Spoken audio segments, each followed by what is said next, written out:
സന്തോഷം കിട്ടിയപ്പോൾ ഞാനത് പറഞ്ഞു. നിങ്ങൾക്ക് സന്തോഷം കിട്ടുന്നത് വേറെ കാര്യമാണോ നിങ്ങളത് പറഞ്ഞു.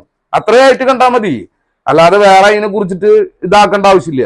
അപ്പൊ പൊയ്യാറ് വിഷുമായ മഠത്തിലേക്ക് വരുന്ന ആൾക്കാരെ മുഴുവൻ ഏത് ആൾക്കാരുടെ അടുത്തേക്ക് വിടാനും ഞാൻ തയ്യാറാണ്. ഇനി അതിന്റെ പേരിൽ പൈസ കിട്ടുന്ന ആരെ പറഞ്ഞ ഇതിനെ പറ്റിയിട്ട് പറഞ്ഞു കഴിഞ്ഞാൽ പൈസ കിട്ടുന്നത്? എല്ലാവർക്കും ബുദ്ധിയുള്ള ആൾക്കാർ തന്നെയാണ്. പൈസ അവർക്ക് തോന്നിയാൽ തന്നെ അവർ ചെലവാക്കുള്ളൂ. അതെന്തെങ്കിലും കിട്ടുന്നു തോന്നുമ്പോഴാണ് അവർ ചെയ്യണേ. ഒരാൾ ഇവിടെ തട്ടിപ്പ് ചെയ്യാനോ ഒരാളങ്ങോട്ട് വിളിച്ച ആൾക്കാരങ്ങോട്ട് വിളിച്ചിട്ട് ഇത്ര അങ്ങോട്ട് കൊടുക്കണം എന്നങ്ങോട്ട് പറഞ്ഞു കഴിഞ്ഞാൽ അങ്ങനെ ചെയ്യുമെന്ന് എനിക്ക് തോന്നുന്നില്ല. അങ്ങനെയാണെങ്കിൽ ഇവിടെ ഏറ്റവും കൂടുതൽ ഈ കാര്യങ്ങൾ ചെയ്യാനായിട്ട് ആൾക്കാർ നടന്നാൽ മതിയില്ലേ? എളുപ്പം എന്നുള്ള കാര്യമില്ല. പൈസ കിട്ടാന്ന് പറഞ്ഞാൽ അത്ര എളുപ്പമുള്ള കാര്യമൊന്നുമില്ല. അപ്പൊ എന്നെ ഉപദേശിക്കുന്ന ആൾക്കാർ ഇതിൽ ഇത്രയും പൈസ കിട്ടുന്ന ഉറപ്പാണെങ്കിൽ നിങ്ങളൊരു ബോർഡ് വെക്കുക, നിങ്ങൾ എന്നിട്ട് ഈ കാര്യങ്ങൾ ചെയ്യുക, എന്നിട്ട് നിങ്ങൾ പൈസ ഉണ്ടാക്കുക. പൈസ ഉണ്ടാക്കാനല്ലേ നിങ്ങൾ ജോലിക്ക് പോണത്?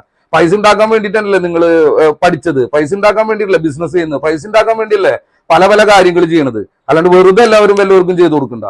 എല്ലാ സർവീസിനും കൂടെ പൈസ വാങ്ങിക്കുന്നുണ്ട്. ദൈവത്തെ കാണാൻ പോകുമ്പോഴും പൈസ വാങ്ങിക്കുന്നുണ്ട്. ദൈവത്തിന് അർപ്പിക്കുന്ന സാധനങ്ങൾക്കും പൈസ വാങ്ങിക്കുന്നുണ്ട്. അല്ലെങ്കിൽ ദൈവത്തിന്റെ അവിടെ പൈസ വാങ്ങിക്കേണ്ടെന്ന് വെച്ചാൽ ദൈവത്തിന് അർപ്പിക്കുന്നു അല്ലെങ്കിൽ നമ്മൾ വിളക്ക് എത്തിക്കുന്ന ഒന്നിനും ഒരു പൈസ ആരും വാങ്ങിക്കാണ്ടായി കഴിഞ്ഞാൽ പിന്നെ നമ്മൾ പൈസ വാങ്ങിക്കേണ്ട ആവശ്യമില്ലല്ലോ. അപ്പൊ എല്ലാത്തിന്റെ പിന്നിൽ ഒരു ബിസിനസ് ഉണ്ട് സുഹൃത്തെ. ബിസിനസ് എങ്ങനെയാണ്? ഇവിടെ വരുന്ന നെയ്യ് ആരെങ്കിലും ഒരാൾ വിൽക്കുമ്പോൾ തന്നെയാണ് ഇവിടെ കിട്ടുള്ളൂ. അപ്പൊ ആ നെയ്യ് വാങ്ങിക്കണേ കാശ് കൊടുക്കണം. അപ്പൊ കാശ് ആരെങ്കിലും തന്നാൽ തന്നെയല്ലേ വാങ്ങിക്കാൻ പറ്റുള്ളൂ. ഇത് എന്നെ സംബന്ധിച്ചിടത്തോളം ഞാൻ വളരെ സീരിയസ് ആയിട്ട് എന്റെ ഒരു പ്രൊഫഷനായിട്ട് ചെയ്യുന്നത് തന്നെയാണ്. അതായത് എനിക്കൊരു വരുമാന മാർഗം തന്നെയാണിത്. എനിക്ക് ഒരുപാട് വരുമാന മാർഗങ്ങൾ ഉണ്ടെങ്കിൽ അതിലൊരു വരുമാന മാർഗം തന്നെയാണ് പൊയ്യാറ് ശ്രീ വിഷ്ണുമായ മഠത്തിലുള്ള ഉപാസന. അതിന്റെ ഭാഗമായിട്ട് തന്നെയാണ് മാർക്കറ്റിംഗ് ചെയ്യുന്നത്. അല്ലാതെ ഞാൻ ഇന്നവരെ പറഞ്ഞിട്ടുമില്ല. അതിൽ വ്യക്തമായിട്ട് അതിനു വേണ്ടിയാണ് ഫേസ്ബുക്ക് പ്ലാറ്റ്ഫോമും ഇൻസ്റ്റാഗ്രാം ആയിട്ടുള്ള പ്ലാറ്റ്ഫോമും യൂട്യൂബിൽ ഉപയോഗിക്കുന്നത്. അതെല്ലാവരും ഏതെങ്കിലും ഒരു സുഖം കിട്ടാൻ വേണ്ടിയിട്ടല്ലേ? ഇപ്പൊ ഇൻസ്റ്റാഗ്രാമിൽ നിങ്ങളൊരു ഫോട്ടോ ഇടുന്നത് നിങ്ങളുടെ ഫോട്ടോ 10 പേര് കാണാന്നുള്ള ഒരു സുഖം കിട്ടാൻ വേണ്ടിയിട്ടല്ലേ? നിങ്ങൾക്ക് നിങ്ങളുടെ ഫോട്ടോ മാത്രം കാണാനാണെങ്കിൽ നിങ്ങളുടെ ഫോണിൽ വെച്ചാൽ മതിയില്ലേ? നിങ്ങളിപ്പോ ഞാൻ യൂട്യൂബ് തുറന്നു കഴിഞ്ഞിട്ടുണ്ടെങ്കിൽ യൂട്യൂബിൽ എനിക്ക് ആവശ്യമുള്ള വീഡിയോസ് മാത്രമല്ല കിട്ടണേ. എല്ലാവരും ചെയ്യണം, എല്ലാതും എനിക്ക് കിട്ടുന്നില്ലേ? ഇൻസ്റ്റാഗ്രാമിൽ തുറന്നു കഴിഞ്ഞിട്ടുണ്ടെങ്കിൽ എനിക്ക് ആവശ്യമുള്ള വീഡിയോസ് ആണ് കേട്ടോ. ആവശ്യമുള്ളതും ആവശ്യമില്ലാത്തതുമായിട്ടുള്ള ഒരുപാട് വീഡിയോസ് പലരും 24 മണിക്കൂറിനുള്ളിൽ കാണുന്നുണ്ട്. അതിൽ നിങ്ങൾക്ക് ആവശ്യമുള്ള എന്താണോ എന്ന് വെച്ചാൽ നിങ്ങൾ കണ്ടാൽ മതി. എന്റെ വീഡിയോ കാണണമെന്ന് ഞാൻ നിങ്ങളോട് ആരോടും പറഞ്ഞല്ലോ. ഇതെന്റെ ഒരു മാർക്കറ്റിംഗിന്റെ ഭാഗമായിട്ട് എന്റെ പൊയ്യാറ് വിഷ്ണുമായ മഠത്തിനെ മറ്റുള്ളവർ അറിയിക്കുക എന്നുള്ളതാണ്. അതെന്റെ ഒരു വരുമാന മാർഗമാണ്. അത് എനിക്ക് വരുമാനം കിട്ടാനായിട്ട് വേണ്ടി ഞാൻ ചെയ്യുന്ന ഒരു മാർഗമായിട്ട് കണ്ടാൽ മതി. പിന്നെ ആ വരുമാനം കിട്ടണമെങ്കിൽ ആൾക്കാർ ഇതിന് താല്പര്യപ്പെട്ട് വരണ്ടേ? ഇവിടെ അതിനുള്ള പൈസ ചെലവുണ്ട്, കാര്യങ്ങളുണ്ട്, ഞാൻ വ്യക്തമായിട്ട് ഇട്ടിട്ടുള്ള കാര്യമാണ്. പിന്നെ വെറുതെ മതപരമായതും അല്ലെങ്കിൽ കുറെ പൊട്ടത്തരം വിളിച്ചു തന്നിട്ട് ഒരു കാര്യമില്ല. എല്ലാവരും പൊട്ടന്മാരാണ് സത്യത്തിൽ. എന്താ വെച്ചാൽ നമ്മളെല്ലാവരും മരിക്കാൻ പോവാണ്. പിന്നെ എന്തിനാ നമ്മൾ ഈ പറഞ്ഞ പിടിച്ച പോലെ ആൾക്കാർ ഉപദേശിച്ചും നന്നാക്കി നിൽക്കണത്? നിങ്ങൾക്ക് ഒരാളെ രക്ഷപ്പെടുത്താൻ പറ്റാണെങ്കിൽ രക്ഷപ്പെടുത്തുക, അല്ലാണ്ട് ഉപദേശിച്ചിട്ട് ഒരു കാര്യമില്ല.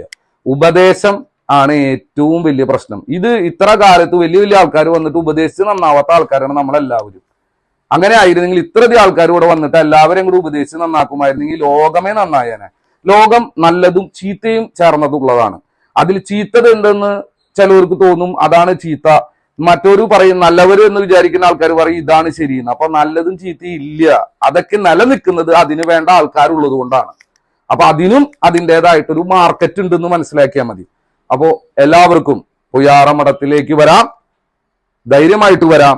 ജീവിതത്തിൽ രക്ഷപ്പെടുമെന്ന് വിചാരിച്ചു വരണ്ടെന്ന് വെച്ചാൽ ജീവിതത്തിൽ രക്ഷപ്പെടാൻ വേണ്ടി അതിനൊരു ധൈര്യവും ശക്തിയും ബുദ്ധിയും ഒക്കെ തരാനുള്ള കുറെ കാര്യങ്ങൾ എനിക്ക് അറിയുന്നത് ഞാൻ പറഞ്ഞുതരാം. അത് നിങ്ങൾ ചിലപ്പോൾ ഉപയോഗിച്ചാൽ നിങ്ങൾക്ക് ചിലപ്പോൾ രക്ഷപ്പെടാൻ പറ്റും.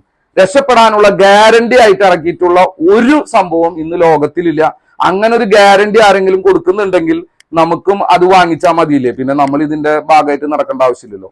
അപ്പൊ മരിക്കാനുള്ള ഇത് മാർഗമേ ഉള്ളൂ. ജീവിച്ചിരിക്കാൻ പ്രത്യേകിച്ച് ഒരു ക്യാപ്സ്യൂൾ ഇല്ല. പ്രശ്നങ്ങൾ ഒറ്റയടിക്ക് തീരാനായിട്ടുള്ള ഒരു മെഡിസിനും ഇല്ല. അങ്ങനെയുള്ള കാര്യം മനുഷ്യൻ കണ്ടുപിടിച്ചിട്ടില്ല. അപ്പൊ മനുഷ്യൻ അങ്ങനെ കണ്ടുപിടിക്കുകയാണെങ്കിൽ നമുക്ക് അതെല്ലാം ഉപയോഗിക്കാം. അപ്പൊ മനുഷ്യനാണ് നമ്മൾ എന്നുള്ള ബോധ്യത്തിലേക്ക് വരാം. ദൈവമാവരുത്. ദൈവത്തിന് എന്തെങ്കിലുമൊക്കെ ഒരു ശക്തി ഉള്ളതുകൊണ്ടല്ല നമുക്ക് മരിക്കാതിരിക്കാൻ വേണ്ടി നമ്മൾ ട്രൈ ചെയ്യണം. അല്ലെങ്കിൽ നമുക്ക് മരിക്കാതിരിക്കാൻ വേണ്ടിയിട്ട് മനുഷ്യനെ തന്നെ ആരോഗ്യം കണ്ടുപിടിക്കണം. മരിക്കാണ്ടിരിക്കാനുള്ള ഒരു സംഭവം കണ്ടുപിടിച്ചു കഴിഞ്ഞാൽ പിന്നെ ദൈവത്തിന് പ്രസക്തി ഇല്ലല്ലോ. അപ്പൊ അത് എന്തായാലും നമുക്ക് പറ്റണില്ലല്ലോ. അപ്പൊ പറ്റണ സമയത്ത് നമുക്ക് ദൈവമില്ല എന്നുള്ളൊരു മാനസികാവസ്ഥയിലേക്ക് ഞാൻ വരാം.